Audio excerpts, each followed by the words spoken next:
Selamat malam, selamat datang di dalam Oase episode ke-232. Bapak Ibu, di dalam Mazmur 63 ayat yang pertama berkata, "Ya Allah, Engkaulah Allahku. Ku mencari Engkau, jiwaku haus kepadamu. Tubuhku rindu kepadamu, seperti tanah yang kering dan tandus, yang tiada berair." Bapak Ibu, ayat ini mencatat tentang pengenalan akan Tuhan, kebutuhan yang mendalam akan Tuhan, tekad dalam mencari Tuhan, ketergantungan yang total kepada Tuhan, dan kejujuran akan kebutuhan terhadap Tuhan. Bapak Ibu, bagaimana dengan kita? Seberapa sering kita menyampaikan kerinduan seperti ini kepada Dia, kepada Tuhan? Tuhan yang tiap minggu kita sembah, Tuhan yang kepadanya kita berdoa. Apakah kita punya kerinduan untuk dipuaskan oleh Tuhan sama seperti pemazmur? Mari Bapak Ibu, kita mengambil waktu berdiam sejenak di hadapan Tuhan.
Ya Tuhan, ajarlah malam ini kami memiliki kerinduan seperti pemazmur, agar kami boleh terus ingin dekat dengan Tuhan.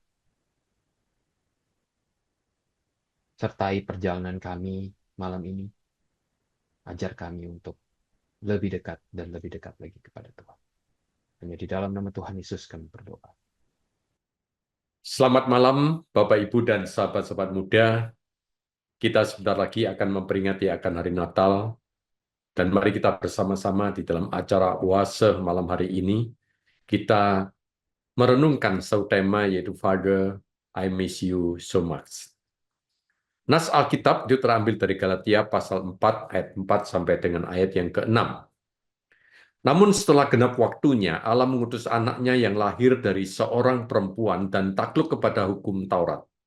Ia diutus untuk menebus mereka yang takluk kepada hukum Taurat, supaya kita diterima menjadi anak.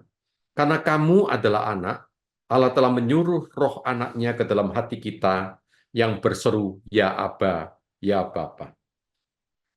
Bapak, Ibu, dan sahabat-sahabat muda, Charles Spurgeon itu memberikan satu ungkapan yang menarik. Ketika kita tidak dapat pergi ke gunung Allah, kita tidak dapat mencapai gunung Allah, maka Allah datang kepada kita di lembah. Ungkapan Spurgeon ini seharusnya mencelikkan mata rohani kita. Karena yang pertama, sangat menakjubkan sekali.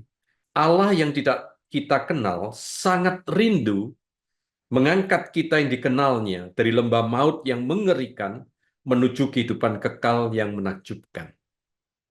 Yang kedua, ketika menyadari akibat dosa kita tidak mampu datang kepada Allah karena kita tidak mengenalnya, justru Allah datang kepada kita yang dikenalnya pada saat kita hidup di lembah dosa agar kita dapat mengenal Dia. Natal adalah satu momen di mana kita mengalami hati Allah yang penuh dengan kasih dan belas kasihan. Dia yang Maha Kuasa berinisiatif melalui kehadiran Tuhan Yesus Kristus turun ke dunia karena dirinya tidak rela Anda dan saya yang dikenalnya terputus hubungan dengannya karena kita tidak mengenalnya. Sehingga kita tidak mampu menyapa dirinya dengan intim. Ya Aba, ya Bapa. Dia datang ke dalam dunia karena dia merindukan Anda mengenalnya. Sehingga Anda mampu memanggilnya dengan satu panggilan yang intim, yaitu Ya Aba, Ya Bapa. Namun yang lebih menakjubkan lagi, bagi kita semuanya adalah kehadirannya di dunia ini di luar dugaannya kita. Kehadirannya di luar kemampuan manusia untuk memikirkan dan lebih menakjubkan, misi yang diembannya di dunia itu sangat menggetarkan hati kita. Dia datang untuk menjalani via dolorosa, menggantikan kita demi kita dapat mengenalnya dan dapat menyapa dengan sapaan yang begitu intim kepadanya, yaitu Ya Aba, Ya Bapa. Pertanyaan refleksi bagi kita pada malam hari ini adalah bagaimana kita meyakini bahwa kehadirannya itu memampukan kita untuk mengenalnya dan menyapanya dengan sapaan pribadi yang intim, yaitu Ya Aba, Ya Bapa. Melalui nats yang sudah kita baca tadi, di dalam ayat 4 dikatakan, namun setelah genap waktunya. Kata genap waktunya di sini itu adalah Bible time. Genap waktunya Allah mengutus anaknya. Kata Allah mengutus, kata mengutus itu sendiri adalah mengutus keluar satu tindakan yang disengaja. Satu tindakan berdasarkan otoritas Allah itu sendiri. Dengan demikian pengutusan Yesus Kristus ke dunia sepenuhnya adalah keputusan Allah Bapa sebagai pemegang otoritas. Tidak ada peran manusia yang menyebabkan Allah itu harus mengikuti keinginan manusia agar dia mengutus anaknya. Pengutusan ini mutlak inisiatif dari Allah Bapa dan itu dilaksanakan tepat seperti apa yang menjadi waktu Tuhan, bukan waktu manusia.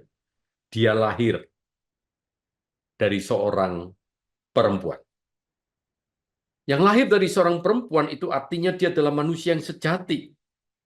Dan kelahirannya melalui seorang perempuan yaitu Maria, itu dia tetap memiliki keilahian sebagai anak Allah.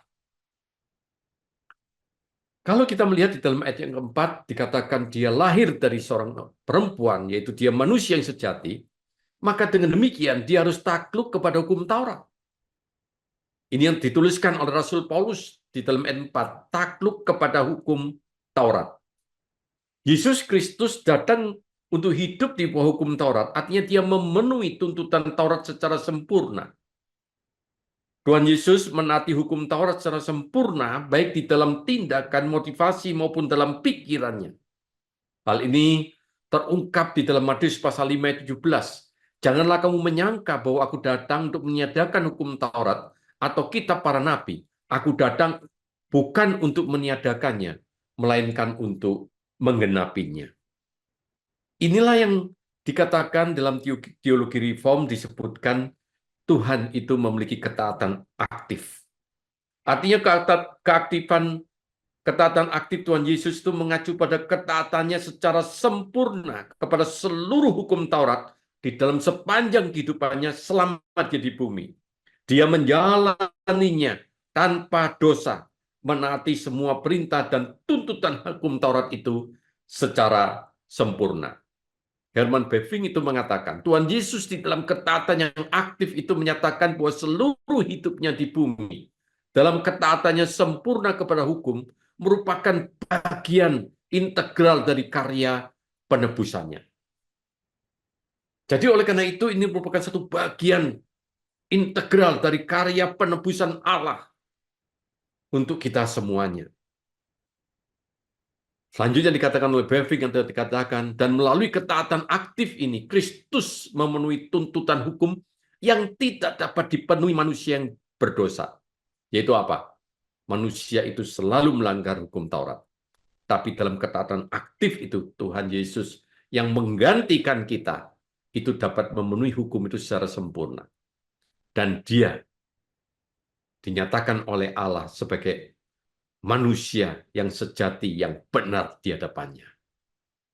Nah itulah kemudian Bavinck mengatakan sehingga kebenaran Kristus itulah, di dalam ketaatan aktif itulah, dapat diimputasikan, dikenakan kepada orang percaya, kepada kita ini. Sehingga Herman Bavinck itu mengatakan, imputasi itu adalah tindakan Allah di mana kebenaran Kristus diperhitungkan kepada orang-orang percaya, sehingga mereka dianggap benar di hadapan Allah. Ibu bapak kita itu dibenarkan status kita itu karena kebenaran Kristus itu sendiri. Bukan karena kita, tetapi karena Kristus itulah. Di dalam ketaatan aktif itulah. Dia hidup tanpa dosa, walaupun dia di bawah hukum Taurat. Bavinck juga mengatakan tindakan Allah ini adalah tindakan deklaratif, bukan transformasi moral.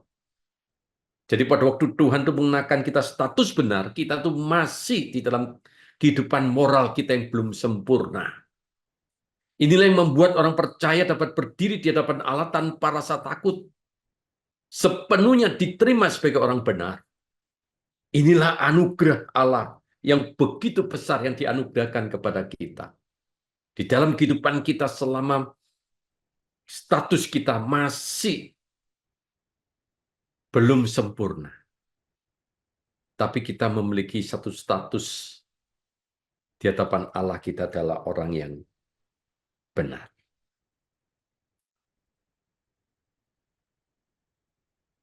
Pada waktu kemudian kita dinyatakan orang yang benar itulah. Di dalam ayat 5 dikatakan, ia diutus untuk menebus mereka yang takluk pada hukum Taurat, supaya kita diterima menjadi anak. Kata diutus di dalam bagian ini sesuatu yang penting. Dia diutus oleh Allah Bapa sendiri. Untuk apa? Untuk menebus kita semuanya. Kata menebus itu membeli kembali dari perbudakan dosa.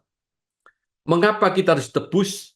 Alasan utamanya adalah manusia yang sudah jatuh di dalam dosa, yang hidup di dalam perbudakan dosa dan hidup di bawah hukum Taurat itu. Kita harus tebus. Hal ini diperjelas dengan kalimat takluk kepada hukum Taurat. Artinya manusia yang berdosa itu sudah terikat di dalam hukum Taurat karena ketidakmampuan mereka mematuhi hukum Taurat itu secara sempurna. Nah, kutuk hukum Taurat inilah yang harus ditebus. Dan itulah yang dikatakan di dalam Galatia pasal 3 ayat 13.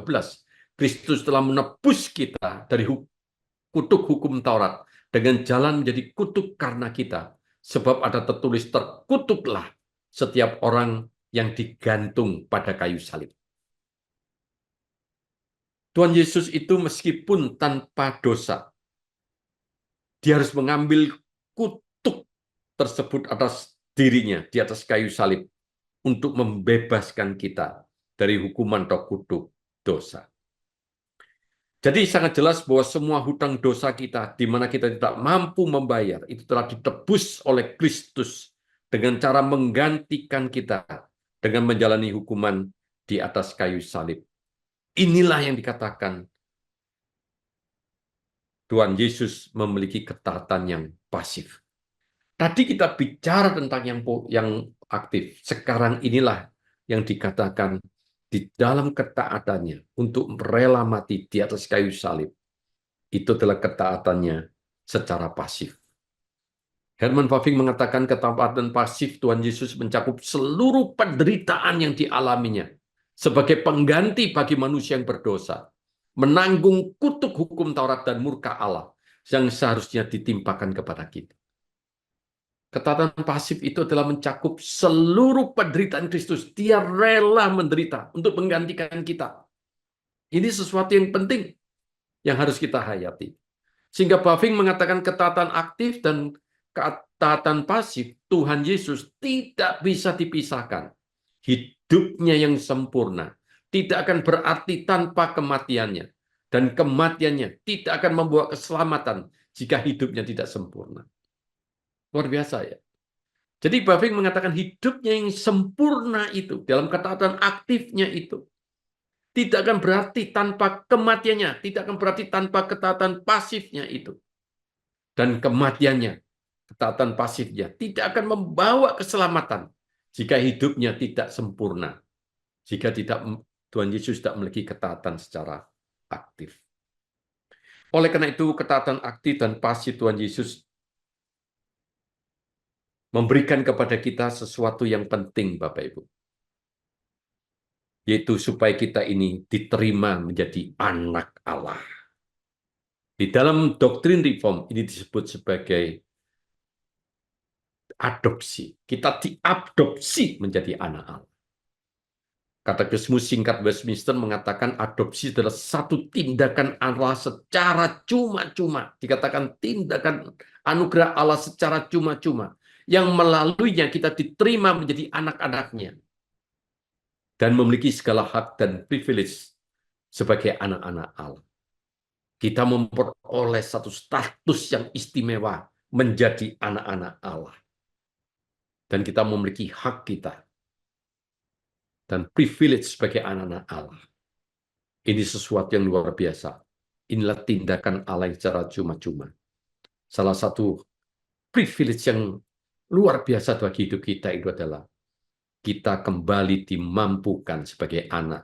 Menyapa Bapak kita, ya Aba, ya Bapa.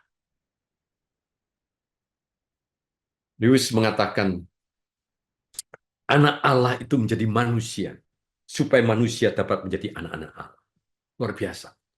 Jadi dia mengatakan anak Allah itu harus menjadi anak manusia, supaya kemudian supaya manusia itu menjadi anak-anak Allah. Ini menunjukkan bahwa Yesus itu turun tangan dengan menjadi manusia untuk menyelamatkan manusia. Saudara, kita sebagai anaknya itu, melalui rohnya itu, kita dimampukan untuk menyapa dia dengan ya Aba, ya Bapa. Ibu Bapak dan sahabat-sahabat muda, di dalam kehidupan kita ini sekarang kita boleh menyadari bahwa kita memperoleh satu status sebagai anak-anak Allah. Dan melalui status sebagai anak-anak Allah itulah, Ibu Bapak, kita dimampukan menyapa ya Aba, ya Bapa. Itu karena Roh Kudus. Karena Roh Kudus itu, roh anaknya itu, telah disuruhnya masuk di dalam hati kita. Sehingga itu yang memampukan kita untuk menyapa ya Aba, ya Bapa. Tema hari ini, Father, I miss you so much, adalah seruan hati yang dalam dan penuh kerinduan. Jika kita benar-benar memahami makna panggilan ya Aba, ya Bapa, maka ini bukan sekedar ucapan formal, tetapi lebih mencerminkan sebuah hubungan yang sangat intim dengan Allah.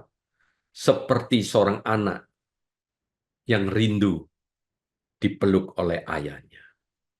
Bapak, Ibu, dan sahabat-sahabat muda, renungkan beberapa pertanyaan refleksi kita di dalam kita memasuki minggu Advent ini. Seberapa sering kita datang kepada Allah dengan hati yang benar-benar rindu kepadanya? Sekali lagi, seberapa sering kita datang kepada Allah dengan hati yang benar-benar rindu kepadanya? Atau apakah kita sibuk dengan dunia sehingga kita lupa bahwa kita adalah anak-anak Allah? Inilah tantangannya. Jangan biarkan panggilan ini menjadi basa-basi atau rutinitas rohani di dalam kehidupan kita. Ketika Anda berseru, Father, I miss you so much. Biarlah itu lahir dari hati yang merindukan persekutuan yang mendalam dengan Dia. Mari kita cari kehadirannya. Mari kita merindukan perjumpaan dengannya. Melalui doa, melalui kebenaran firman Tuhan. Ataupun kita memiliki satu rasa yang haus dan lapar untuk mendengar akan suaranya. Dan itu izinkanlah Roh Kudus menggerakkan hati kita supaya kita terus mendekat kepada Bapa. Marilah kita merindukan dan merasakan pelukannya. Dia adalah Bapa kita. Sapa Bapa kita dengan penuh kerinduan seperti anak kecil yang merindukan ayahnya. Biarlah setiap nafas doa kita menjadi seruan, ya Aba, ya Bapa. Aku merindukanmu. Aku benar-benar merindukanmu. Dan percayalah, Dia adalah Bapa yang penuh kasih yang selalu menantikan kita. Dengan tangan yang terbuka, Dia siap memeluk Anda dengan satu pelukan yang hangat. Mari, di dalam pelukannya, kita menyapanya, Father, I miss you so much.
Ya Tuhan, biarlah kami bukan dengan bahasa basi.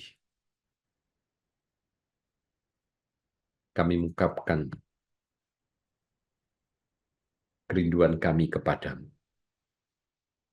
Tapi biarlah ya Tuhan, hati kami selalu dipenuhi dengan satu kerinduan, menikmati akan kehadiran-Mu, menikmati akan perjumpaan dengan Engkau. Kami merindukan pelukan-Mu Tuhan, di dalam kehidupan kami ini. Dan biarlah kami boleh sungguh-sungguh merasakannya. Dan pada saat itulah, kami benar-benar boleh berseru kepadamu, ya Aba, ya Bapa, aku sungguh merindukan.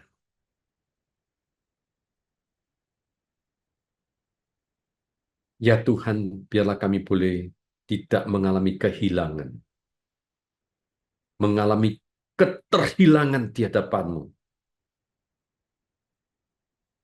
Kami mengalami keterhilangan hubungan relasi yang intim dengan. Sungguh kami merindukan Engkau Tuhan. Kami merindukan pelukan dan merasakan kehangatan pelukan. Dan kami merindukan. Kami boleh berseru dengan suara yang intim kepadamu. Ya Aba, ya Bapa. Terima kasih Tuhan. Firman Tuhan mengingatkan kami semuanya. Khususnya pada saat Minggu Advent ini, kami akan memperingati akan hari Natal dan menyongsong kedatangan-Mu yang kedua kalinya. Di dalam nama Tuhan Yesus Kristus kami menaikkan doa kami ini. Amin. Bapak Ibu, pelayanan UASA adalah pelayanan mingguan. Silahkan mengikuti UASA melalui YouTube. Bapak Ibu bisa subscribe YouTube channel SMC untuk mendapatkan reminder setiap minggu malam. Bagi Bapak Ibu yang terpanggil untuk memberikan persembahan bagi pelayanan SMC, silahkan memberikan persembahan melalui transfer rekening bank, atau Bapak Ibu bisa men-scan QR Code yang ada di layar. Demikian pelayanan UASA pada malam ini. Mari kita mengenal Allah lebih dekat hari ini dibandingkan hari kemarin. Tuhan Yesus memberkati. The Lord bless you and keep you. Make His face shine upon you and be gracious to you. The Lord turn His face toward you and give you peace.